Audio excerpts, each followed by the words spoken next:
Kikou, bienvenue à tous, ici Dia. J'espère que ça va pour vous.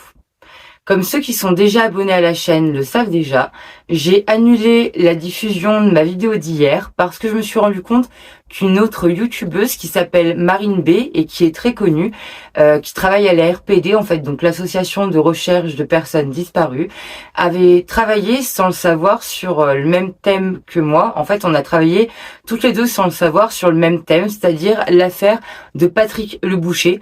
Donc si vous n'avez pas vu sa vidéo, je vous conseille d'aller la voir. Elle est très pro, elle est très carrée et elle a beaucoup d'informations puisqu'elle est en contact avec les familles. Donc quand j'ai vu ça, je me suis dit que j'allais pas vous sortir un doublon et qu'il valait mieux réserver la vidéo pour dans quelques mois, histoire d'en faire reparler et d'éventuellement la mettre dans la tête de nouvelles personnes ou alors y faire repenser tout simplement, plutôt que de sortir 2 fois la même vidéo la même soirée. Du coup, je reporte la diffusion de cette vidéo à dans quelques mois. On est donc samedi matin, il est 7h30 du matin, je viens de bosser la nuit entière pour pouvoir vous tourner une vidéo et vous la sortir quand même. Donc elle aura à peu près 24 heures de retard, mais je vous sors quand même une vidéo cette semaine. Et heureusement pour moi, ma fille était invitée à un anniversaire, sinon j'aurais jamais pu faire ça si elle était à la maison. Je vous l'avoue, franchement, c'est vraiment un coup de bol. Aujourd'hui, on part au Brésil.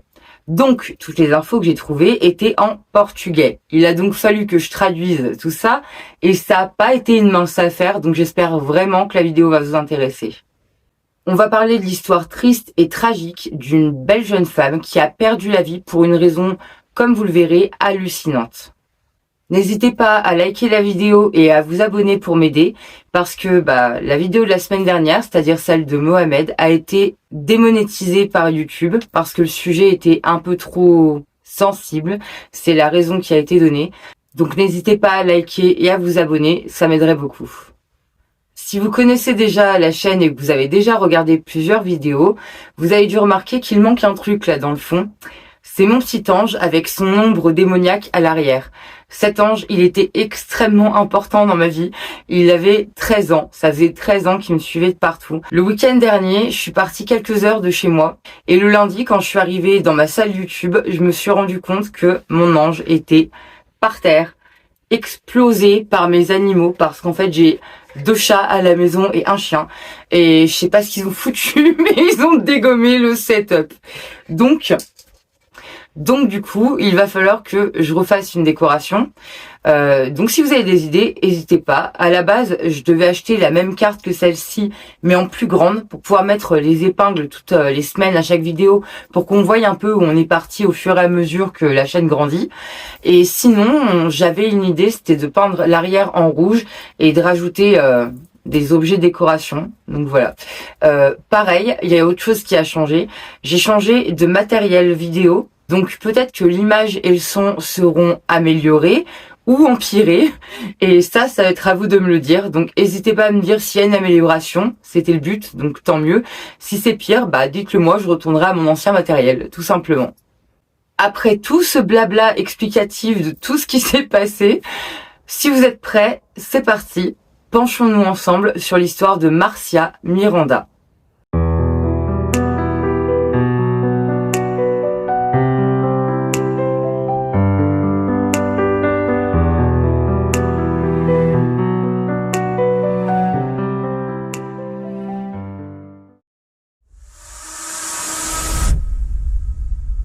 Aujourd'hui, on va partir au Brésil.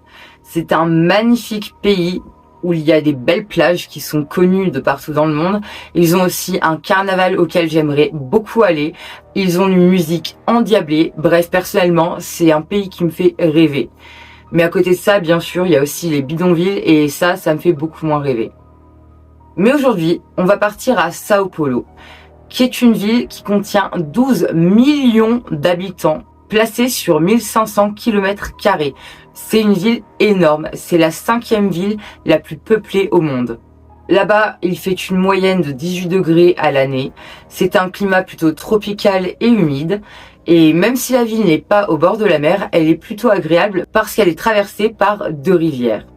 C'est une ville très active puisque c'est la capitale économique du pays et qu'elle est en constante expansion. C'est ici que vit Marcia Miranda, la femme dont on va parler aujourd'hui. Ses parents, Maria et Benvenides, lui donneront la vie en 1977, le 2 mai. Marcia va grandir et va devenir une très belle jeune femme. Elle va décider de devenir assistante sociale. Elle est radieuse, a un grand sourire et aussi un grand cœur, puisqu'elle aime aider les autres et en fera carrément son métier. Marcia trouvera l'amour avec un homme dont nous n'avons pas le prénom et seulement le nom de famille, c'est-à-dire Martins. Elle se mariera donc avec lui et prendra le nom de Marcia Martins Miranda, car elle prendra le nom de son mari. On est en 2014 et Marcia a 37 ans. Et cette année-là, un bonheur va les combler puisqu'un premier enfant va naître, un petit garçon. Et 4 ans plus tard, donc en 2018, début janvier, une petite fille viendra elle aussi agrandir cette famille. Ça faisait plusieurs années que, entre Marcia et son mari, tout roulait. Malheureusement, peu de temps après la grossesse, c'est-à-dire quelques mois après l'accouchement de Marcia, il va commencer à y avoir de l'eau dans le gaz et tous les deux vont décider de se séparer. Ils vont décider d'entamer un divorce, mais ils vont faire ça dans le plus grand calme. Apparemment, ça s'est très bien passé. Ils ont décidé de rester en bonne entente, de discuter, de se mettre d'accord et ça a fonctionné. Il n'y a donc pas de conflit entre les deux. Marcia travaille, bien entendu, a une famille et elle continue sa vie qui va devenir maintenant une vie de célibataire avec 2 enfants. Elle prépare donc son déménagement, sa vie de future femme célibataire, entre guillemets, sa vie après le mariage. Mais pour l'instant, tout roule. Mais le 2 octobre 2018, malheureusement, sa vie va basculer. On est donc le 2 octobre 2018 quand Marcia va partir de chez elle pour aller au travail. Elle va bien sûr laisser ses enfants à garder parce qu'on n'emmène pas ses enfants au travail. Mais la journée va passer et le soir, Marcia ne rentrera pas chez elle. Bien que la femme ait 41 ans, sa famille, ses proches vont commencer à s'inquiéter parce que c'est pas dans ses habitudes de ne pas rentrer et de ne pas donner de nouvelles, surtout qu'elle a 2 enfants qui l'attendent à la maison. Et donc son frère qui s'appelle Marcelino et qui a 4 ans de moins qu'elle, donc c'est-à-dire 37 ans au moment des faits, va réellement s'inquiéter, va prendre son téléphone, contacter la police et leur annoncer que sa sœur a disparu et qu'il s'inquiète réellement. Une enquête va donc débuter et au bout de quelques jours, les gendarmes vont se rendre compte que, en plus d'aller au travail, ce jour-là, Marcia avait un rendez-vous dont jusque-là, il n'avait pas entendu parler. Il s'avère que ce jour-là, Marcia avait rendez-vous avec ses futurs ex-beaux-parents, donc les parents de son futur ex-mari, qui s'appellent Maria Pereira et Fernando Martins, pour aller à la banque. En effet, ces derniers l'ont appelé en lui disant « Écoute, on va ouvrir un compte pour les enfants, pour leur mettre un petit pécule de côté pour quand ils seront plus grands. Donc il faudrait que tu viennes avec nous à la banque pour pouvoir ouvrir ce compte. » Marcia, bien entendu, va pas refuser un cadeau des grands-parents pour les enfants et va donc se déplacer à la banque ce 2 octobre. Cette banque est située sur l'avenue Corifeu Azevedo Marques, donc à Sao Paulo. A priori, elle est allée au rendez-vous, donc le couple sera interrogé pour savoir un peu s'ils en savent un peu plus sur la disparition de Marcia. Le couple fera une déclaration complètement alambiquée, il n'y a pas d'autre mot. Ils vont dire que, à la sortie de la banque, des criminels ont menacé Marcia et l'ont kidnappée. C'est vrai que le Brésil est réputé pour avoir de temps en temps des actes extrêmement violents comme des kidnappings en pleine rue, des fusillades et ce genre de choses. Il y a un côté un peu doré et festif au Brésil qui fait rêver tout le monde, mais il y a aussi malheureusement un côté pauvreté extrême avec des bidonvilles, des favelas et beaucoup de gangs et de violence, ce qui fait qu'effectivement il y a des actes violents qui arrivent parfois. Et là, le couple, donc Maria et Fernando, va expliquer que c'est ce qui s'est passé à la sortie de la banque ce 2 octobre. Ils diront aux gendarmes qu'ils n'en ont pas parlé et qu'ils n'ont prévenu personne parce qu'ils attendaient une rançon. En règle générale, quand il y a un enlèvement, c'est pour une rançon. Surtout que là, c'était à la sortie d'une banque, donc ça peut laisser supposer que le but était d'avoir de l'argent et qu'ils ont pris une personne qui sortait de la banque en pensant qu'elle en aurait forcément. Bien sûr, les témoignages du couple vont être vérifiés et pour ça, ils vont aller interroger les gens présents dans la banque et autour de la banque, ce fameux 2 octobre, à peu près à l'heure à laquelle ils étaient censés sortir de la banque. Les policiers feront aussi analyser les banques des caméras de vidéosurveillance parce que vu qu'on est dans une banque, il y a des caméras et vu que c'est une rue passante, il y a d'autres caméras en face, donc on va pouvoir interroger les caméras. Les caméras confirmeront ce que tous les témoins qui ont été interrogés ont dit, c'est-à-dire qu'il n'y a eu aucun braquage ce jour-là, ni aucun enlèvement, ni aucun acte violent, ni dans la banque, ni à proximité de la banque. Personne n'a rien vu, alors que c'était censé être en pleine journée. Maria et Fernando, les futurs ex-beaux-parents de Marcia, deviendront donc les principaux suspects. Les policiers vont donc pousser leurs investigations et aller interroger les proches et la famille de Marcia pour savoir ce qu'ils ont à dire un peu sur ses grands-parents qui leur paraissent un peu suspects. Et là, les témoignages qu'ils vont recueillir vont les inquiéter carrément, étant donné que toutes les personnes interrogées vont leur dire que les grands-parents ont un comportement extrêmement étrange avec leurs petits-enfants. C'est-à-dire qu'en fait, ils collent les gamins, donc le petit garçon de 4 ans et la petite de 9 mois, comme si c'était leurs propres enfants. Ils ont même demandé aux gamins de les appeler papa et maman au lieu de papy et mamie. Donc là, vous en conviendrez, c'est un comportement tout à fait anormal pour des grands-parents. À aucun moment, un grand-parent est censé essayer de prendre la place du parent. Et moi, ça me paraît même étonnant que les parents aient pas mis le haut là. Après, des fois, il y a des parents qui voient pas le mal, qui se disent c'est mignon, ils les aiment beaucoup. Mais le coup du papa et maman, moi, personnellement, ça me choque. Enfin, c'est pas à faire. Et ça paraît vraiment bizarre. Et justement, puisque ça paraît bizarre aux enquêteurs, ils se disent que ça pourrait être un mobile. Est-ce qu'il ne se serait pas passé quelque chose par rapport aux enfants avec Marcia qui ferait qu'elle n'a pas disparu? Après tout, les grands-parents sont quand même les dernières personnes à l'avoir vue. Donc voilà, les policiers commencent réellement à se poser des questions. Bien sûr, toutes ces investigations ont pris énormément de temps.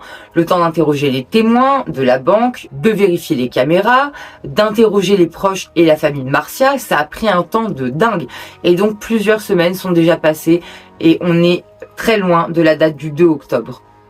Mais entre le fait que les grands-parents aient dit que Marcia avait été enlevée alors que c'était faux, le fait qu'ils poussaient les petits à les appeler papa et maman, le fait qu'ils aient été les dernières personnes à voir Marcia, plus le fait que les témoins et les caméras de la banque signifie bien qu'il n'y a jamais eu quoi que ce soit de criminel devant la banque, ce qui prouve qu'ils ont menti. Tout ça va faire que les policiers vont mettre en garde à vue Maria et Fernando le 18 octobre 2018, soit 16 jours après la disparition de Marcia. Ils vont être mis en garde à vue pour suspicion d'enlèvement, suivi d'un meurtre, puis d'une dissimulation de cadavre. Bien sûr, c'est des actes extrêmement graves qui leur sont reprochés, et là, ils risquent une peine à vie. Fernando, lui, sera enfermé à la prison de Bom Retiro, qui se trouve en plein centre de Sao Paulo, pendant que Maria sera, elle, envoyée à la prison Portal de Morumbi, et qui, elle, est située dans le sud. Ils sont absolument pas dans le même endroit. Les enquêteurs vont donc les interroger pour savoir ce qu'ils ont à dire sur tout ce qu'on leur a dit sur leur comportement, le fait qu'ils aient menti par rapport à un soi-disant enlèvement, le fait qu'ils soient les derniers à avoir vu Marcia, et au fur et à mesure de la conversation, les enquêteurs vont carrément les accuser de meurtre. Mais le couple, Maria et Fernando, va nier catégoriquement les faits. Ils diront qu'ils n'ont rien fait, ils n'ont rien à se reprocher, c'est pas eux. Ils ont bien vu Marcia ce jour-là, mais après ils ont quitté la banque et c'était fini. Ils ne savent absolument pas où elle est, mais en tout cas elle est repartie en vie. Ça, c'est ce qu'ils vont dire. Mais un détail va changer toute l'enquête. On va donc parler un peu de Maria et de Fernando. On va commencer par Fernando. Fernando a 62 ans et est né en 1956. Maria, quant à elle, a 60 ans et elle est née en 1958. De son côté, elle a été femme au foyer toute sa vie puisqu'elle a eu un enfant et a décidé de l'élever à la maison. Cet enfant, c'est un fils. Et ce fils, Fernando va l'élever comme si c'était le sien. Il va l'aider à évoluer, il va le voir grandir jusqu'à ce que ce grand garçon devienne un homme et finisse par se marier à Marcia à l'âge adulte. Quand les enfants du tout jeune couple vont naître, les grands-parents vont être réellement heureux et comblés parce qu'ils n'ont pas eu d'enfant eux-mêmes. En fait, Maria a eu un enfant avant de connaître Fernando, mais Fernando, lui, finalement, il n'a jamais eu d'enfant. Donc, le fait de pouvoir pouponner un bouchoun avec sa femme, et ça le rend très heureux, et Maria, pareil. S'occuper des enfants, ça leur fait plaisir. Mais peut-être un peu trop, parce que c'est là que ça va commencer à déraper. Quand le divorce de leur fils et de Marcia va être annoncé, ils vont réellement paniquer parce que Marcia leur a dit qu'elle risquait de déménager et que donc elle allait prendre les enfants, les emmener avec eux, et les grands-parents ont compris qu'ils les verraient beaucoup moins. Alors les grands-parents ont mis un plan en place. Ils sont pas d'accord, ils ne veulent vraiment pas moins voir leurs petits-enfants, donc ils vont tout faire pour pas que ça arrive. Les proches de Marcia qui s'inquiétaient avaient raison de s'inquiéter. Le fait de faire appeler les enfants papa-maman au lieu de papi-mamie était en réalité très grave. Le fond de l'histoire, c'est que les grands-parents voulaient élever leurs petits-enfants comme si c'était leurs enfants. Ils ont donc réfléchi et se sont dit que la meilleure solution, c'était de faire disparaître Marcia. Et ils vont mettre un plan en place pour que tout ça arrive et que Marcia disparaisse de la surface de la Terre. On est donc aux environs du 15 septembre 2018 quand Maria et Fernando vont louer une villa, une petite maison, dans la rue Angelina Rosa, toujours à Sao Paulo. Et une fois la maison louée, Fernando appellera un magasin qui s'occupe de louer des équipements et de vendre des équipements afin de pouvoir faire des travaux chez lui. Il dira qu'il veut refaire un patio et qu'il a donc besoin d'outils pour creuser afin de faire des travaux avant de pouvoir installer son patio et que après ça il aura besoin de bétonner. Donc il va prendre des outils pour pouvoir se créer un patio et bétonner le patio ensuite.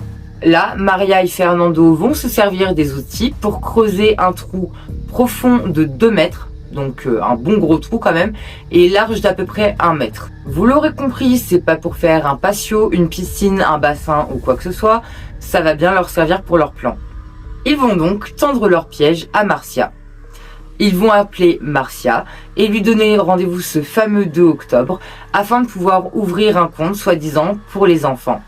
Le but du jeu, l'attirer dans un piège, tout simplement, et à la sortie de la banque, ils vont dire à Marcia qu'ils lui ont loué une maison et qu'ils lui proposent de l'habiter avec les enfants afin qu'elle n'ait pas à partir et que donc Marcia reste dans le coin avec les petits et comme ça tout le monde sera content. Les grands-parents verront encore les enfants, le père ne sera pas trop loin, puisqu'ils sont restés en bon contact, il va continuer à voir ses enfants bien entendu, donc ça faciliterait la tâche à tout le monde. C'est comme ça que Maria et Fernando vont piéger la pauvre Marcia.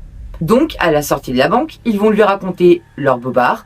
Marcia va bien sûr être très contente de la proposition, monter dans la voiture avec ses ex-beaux-parents, et ils vont tous les 3 se rendre à la rue Angelina Rosa.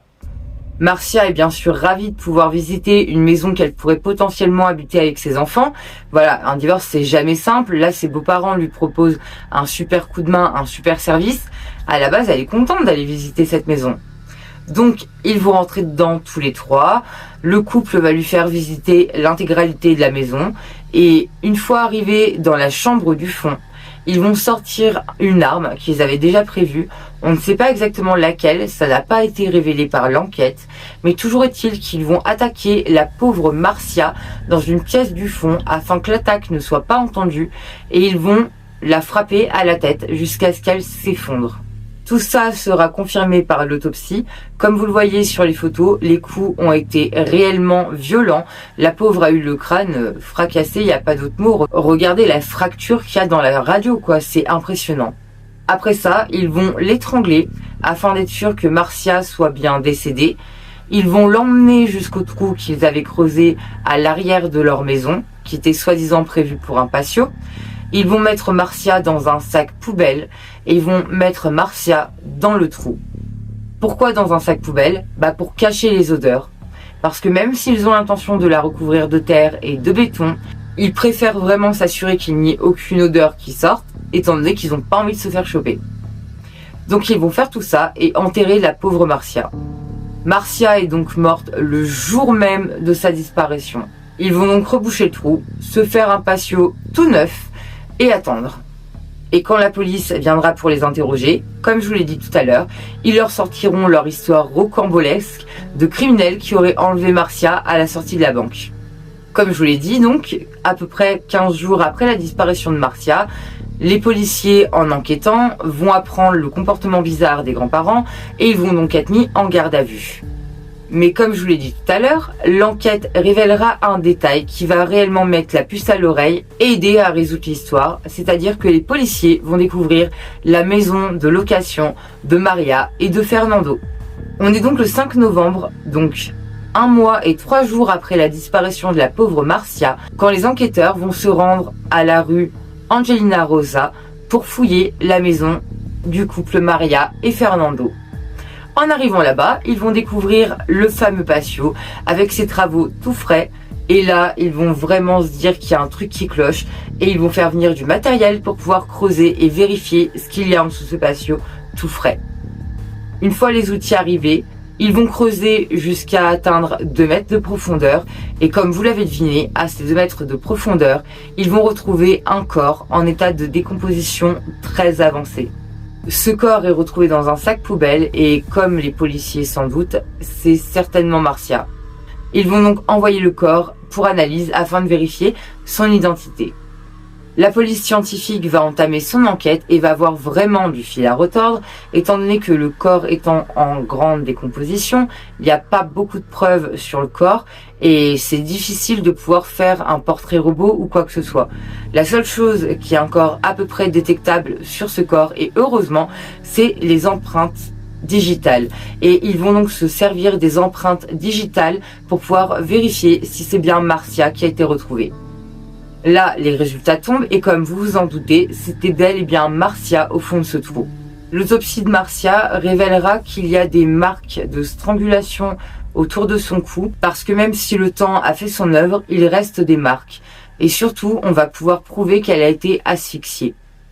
En plus de ça, on va pouvoir prouver qu'il y a eu une fracture du crâne suite à un coup extrêmement violent. En fait, suite à plusieurs coups extrêmement violents. Parce que pour mettre le crâne de quelqu'un dans un état pareil, il faut que le coup ait été très violent. Comme on le voit sur les images qui sont très choquantes, je trouve, parce qu'on voit vraiment une énorme blessure. Pour les enquêteurs, bien sûr, ça prouve que c'est un meurtre. Elle a été agressée. Elle s'est pas fait tout ça toute seule. Elle a pas atterri au fond de ce trou toute seule. Elle s'est pas fracassé le crâne toute seule. Elle s'est pas étranglée toute seule. Et vu qu'elle a été retrouvée sur la propriété de Maria et de Fernando, les enquêteurs vont les tenir logiquement pour responsables. Les enquêteurs retiendront la préméditation pour le meurtre de Marcia, car comme ils vont le dire, en fait, c'est forcément prémédité, puisqu'ils ont dû creuser un trou très profond et ils ont dû louer des outils pour ça. Et donc ça prouve que c'était prémédité. Ils ont tout fait pour pouvoir creuser ce trou, même louer des outils. Ils voulaient vraiment creuser leur trou quand même. Donc tout ça, c'est prévu en fait. Ils savaient ce qu'ils voulaient faire en emmenant Marcia dans cette maison. Ils savaient que leur but était de la tuer pour pouvoir récupérer les enfants. Parce que leur but en fait, c'était ça. Ils voulaient tuer Marcia pour arriver à récupérer la garde des enfants, se les entre guillemets approprier. Parce que là, ouais, à ce niveau-là, ils les voyaient comme des objets. Je suis désolée, mais et en faire leur propre enfant, les élever et vraiment voilà devenir le papa et la maman des 2 petits bouts de choune. Marcelo, le frère de Marcia, dira « C'est un moment de grande douleur et de souffrance que nous vivons. Marcia nous a été enlevée de façon si cruelle. Nous sommes en deuil et nous voulons justice. » L'enquête révélera que le père des enfants, donc Monsieur Martins, n'était pas au courant du tout du projet infâme de ses parents. La preuve d'ailleurs, c'est que la garde lui a été confiée. D'ailleurs, à l'heure où on parle, c'est lui qui élève seul, donc, les 2 petits bouts de choune qui ont maintenant 10 ans pour le garçon et 6 ans pour la petite demoiselle. J'ai d'ailleurs une grosse pensée pour ces enfants qui ont perdu leur maman à un âge extrêmement jeune. Le garçon a peut-être de la chance de se souvenir de sa maman, mais la petite par contre, elle n'aura aucun souvenir de sa maman, puisque quand Marcia est décédée, elle n'avait que 9 mois la petite. Il n'y a aucune chance qu'elle se souvienne de sa maman et je trouve ça extrêmement triste pour elle.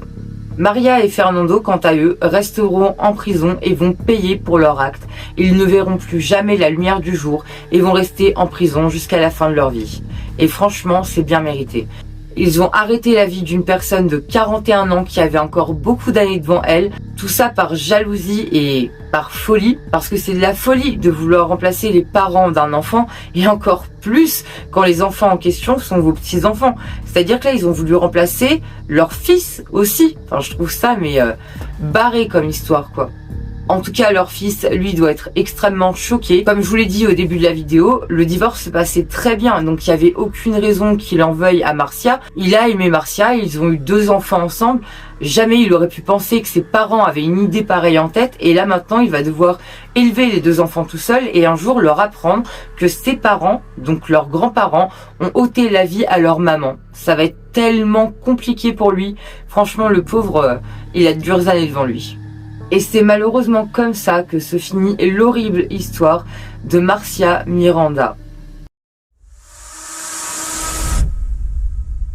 Alors pour le mot de la fin, que vous dire, mis à part que voilà, c'est une histoire extrêmement triste parce qu'il y a 2 enfants qui vont grandir sans leur maman. La pauvre maman a fait confiance à ses ex-beaux-parents qu'elle connaissait depuis des années. Elle pensait absolument pas à aucun moment être en danger en fait avec eux, encore moins en visitant une maison qui lui proposait de louer à un prix extrêmement raisonnable pour qu'elle puisse rester dans le coin. Elle avait aucune raison de se méfier, la pauvre, et elle a été tuée d'une façon abominable. En guet-apens comme ça dans une chambre à 2 contre 1 avec une arme contendante d'un côté, franchement je trouve ça vraiment déséquilibré. Elle avait aucune chance, la pauvre Marcia. Une fois qu'elle avait mis le pied dans cette maison, c'était foutu pour elle. Elle n'allait plus jamais en ressortir. Je sais pas si vous connaissiez cette histoire. Moi, en tout cas, j'avais déjà fait des recherches dessus. Je l'avais stockée pour une prochaine fois. Et donc, j'ai pu vous la sortir en urgence, entre guillemets. Donc, j'espère que l'histoire vous aura intéressé. Je trouve que c'est une histoire peu commune et j'avais envie de la partager avec vous. Si cette vidéo vous a intéressé, n'hésitez pas à la liker et à vous abonner. N'hésitez pas à me dire dans les commentaires si le son et la qualité d'image ainsi que la lumière du setup et le setup, ça a été. Donc voilà. Je crois que j'ai fait le tour.